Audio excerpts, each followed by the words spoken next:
Tá ligado que eu amava teu pai? A gente brigou. A gente passou a se gostar mais depois da briga.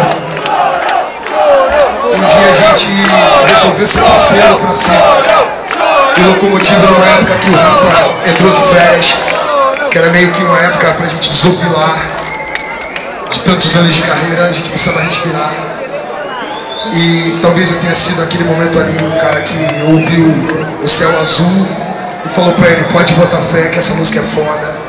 E ele mostrou essa música pra mim dentro do carro a primeira vez, me considerou, e ele precisava de carinho, de respeito. Como você falou, vai ter sempre um dia uma grande homenagem, um grande silêncio em homenagem a ele. Mas saiba, o respeito é todo pra sua família, pra família que segue, que é a banca, que seja Charlie Brown, a banca, mas que a gente, o Rapa, respeita qualquer um que suba no palco e respeita qualquer nome, principalmente o nome do seu pai. Fireball.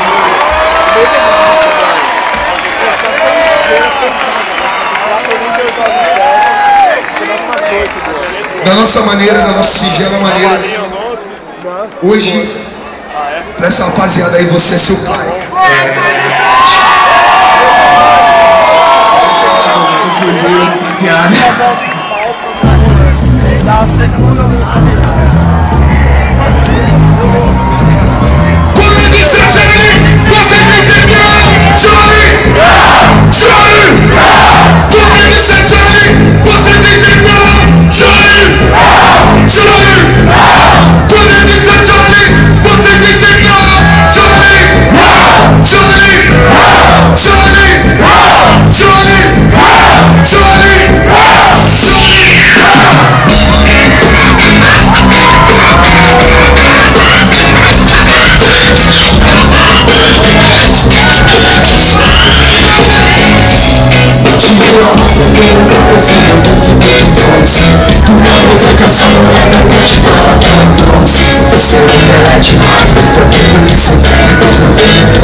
Não vai esquecer teu pai nunca. Vagabundo número 1 do Brasil.